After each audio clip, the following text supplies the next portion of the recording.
নমস্কাৰ বন্ধুবান্ধীসকল, welcome to Assam যে YouTube channel. তো বন্ধুবান্ধীসকল, আজি আকৌ এটা জব ইনফৰমেশ্যন ভিডিঅ' লৈ আহিছোঁ। তো ভিডিঅ'টো আৰম্ভ কৰাৰ আগতে যিসকলে মোৰ চেনেলটো ছাবস্ক্ৰাইব কৰা নাই, ছাবস্ক্ৰাইব কৰি বেল আইকনটো প্ৰেছ কৰি দিয়ক। তো বন্ধুবান্ধীসকল, আহক আমি আৰম্ভ কৰোঁ। তো বন্ধুবান্ধীসকল, আজিৰ ভিডিঅ'টো হৈছে যে ষ্টেট বেংকৰ ফালৰ পৰা আকৌ 150টামান পোষ্ট, এইটো হৈছে অফিচাৰ, এইটো হৈছে ফাইনেন্স অফিচাৰৰ পোষ্ট হয়। আৰু কেইদিনমান আগতে ষ্টেট বেংকৰ 6000মান পোষ্ট মুকলি কৰি দিছিল। এইটো বেলেগ পোষ্ট আছিল। আৰু আজি যিটো ইনফৰমেশ্যনটো জনাম, এইটো হৈছে ষ্টেট বেংকৰ ফালৰ পৰা, এইটো হৈছে ট্ৰেড ফাইনেন্স অফিচাৰৰ পোষ্ট হয়। তো এই অফিচাৰৰ পোষ্টৰ বাবে আপোনালোকৰ ডকুমেণ্ট কি লাগিব, কেনেদৰে এপ্লাই কৰিব, সেই সকলোখিনি তথ্য এই ভিডিঅ'টোৰ জৰিয়তে গম পাই যাব। তো ভিডিঅ'টো সম্পূৰ্ণ ভালদৰে চাই ল'ব। বন্ধুবান্ধীসকল, এই ট্ৰেড ফাইনেন্স অফিচাৰ পোষ্টৰ বাবে প্ৰথম কথা আপোনালোকৰ ডিগ্ৰী পাছ থাকিব লাগিব। ডিগ্ৰী হ'লে আবেদন কৰিব পাৰিব। আৰু ইয়াতে এক্সপিৰিয়েঞ্চ বিচাৰিছে, আৰু ফাইনেন্সৰ 2 ইয়াৰ্ছৰ আপোনালোকৰ এক্সপিৰিয়েঞ্চ লাগিব, তেতিয়াহ'লে আবেদন কৰিব পাৰিব। আৰু ইয়াতে বয়সটো দিছে যে 22 অৰ্থাৎ 22 বছৰৰ পৰা 32 বছৰ বয়সলৈ যিসকলে আছে সিহঁতে আবেদন কৰিব পাৰিব। আৰু এজ ৰিডাকশ্যনো পাই যাব। SC ST বাবে 5 ইয়াৰ্ছ, OBCৰ বাবে 3 ইয়াৰ্ছ। তো দৰমহা উল্লেখ কৰিছে যে 60 অৰ্থাৎ 60,000ৰ পৰা আপ টু 1,10,000লৈকে ইয়াতে দৰমহাটো উল্লেখ কৰি দিছে। তো আপোনালোকক দেখাই দিম অলপ পিছতে এডভাৰ্টাইজমেণ্টটো। আৰু আপোনালোকে কেনেদৰে এপ্লাই কৰিব, SBI অৰ্থাৎ ষ্টেট বেংকৰ ৱেবছাইটত গৈ আপোনালোকে এপ্লাই কৰিব পাৰিব। ইয়াতে টোটাল ভেকেঞ্চি ওলাইছে 150টামান পোষ্ট। তো ফ্ৰেণ্ডছসকল, আহক আমি এডভাৰ্টাইজমেণ্টটো চাই লওঁ।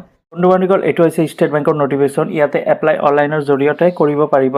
আৰু ইয়াতে টোটাল 150টা অৰ্থাৎ 150টামান পোষ্ট ইয়াতে ভেকেঞ্চি ওলাইছে। আৰু এইটো নেম অফ পোষ্ট হৈছে, অলপ আগতে আপোনালোকক কৈছোঁ যে ট্ৰেড ফাইনেন্স অফিচাৰৰ পোষ্ট হয়। এইটো ফাইনেন্স অফিচাৰ। আৰু ইয়াতে 150টামান পোষ্ট মুকলি কৰি দিছে। আৰু কেটেগৰী ৱাইজ হিচাপে ভেকেঞ্চি ভাগ কৰি দিয়া আছে। ইয়াতে SCৰ বাবে 24, STৰ বাবে 11, OBCৰ বাবে 38, EWS কেণ্ডিডেটৰ বাবে 15টা, আৰু UR কেণ্ডিডেটৰ বাবে অৰ্থাৎ আনৰিজাৰ্ভ কেণ্ডিডেটৰ বাবে 62টামান ইয়াতে কেটেগৰী ৱাইজ হিচাপে ভেকেঞ্চিটো ভাগ কৰি দিয়া আছে। আৰু ইয়াতে পে স্কেল অৰ্থাৎ দৰমহা হ'ব 64,000 অৰ্থাৎ 64,000 টকাৰ পৰা ইয়াতে আপ টু 93,960 টকা। আৰু GPও ইয়াতে উল্লেখ কৰি দিছে যে 2340 টকা।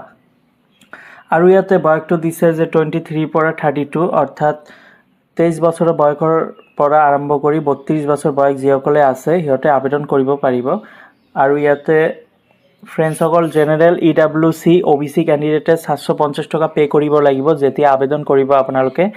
এইটো অনলাইনৰ জৰিয়তে কৰিব পাৰিব। SC ST ফিজিকেল হেণ্ডিকেপ কেণ্ডিডেটৰ বাবে একো পইচা দিব নালাগে। আৰু পে'মেণ্ট মোড আপোনালোকে অনলাইনৰ জৰিয়তে কৰিব পাৰিব, credit card, internet banking, debit কাৰ্ডৰ জৰিয়তে। আৰু আপোনালোকে কেনেদৰে এপ্লাই কৰিব, SBI ৰিক্ৰুটমেণ্ট পৰ্টেল অৰ্থাৎ SBI ৱেবছাইটত গৈ আপোনালোকে আবেদন কৰিব পাৰিব। এডুকেশ্যন কোৱালিফিকেশ্যন বিচাৰিছে, এই পোষ্টৰ বাবে গ্ৰেজুৱেশ্যন হ'ব লাগিব।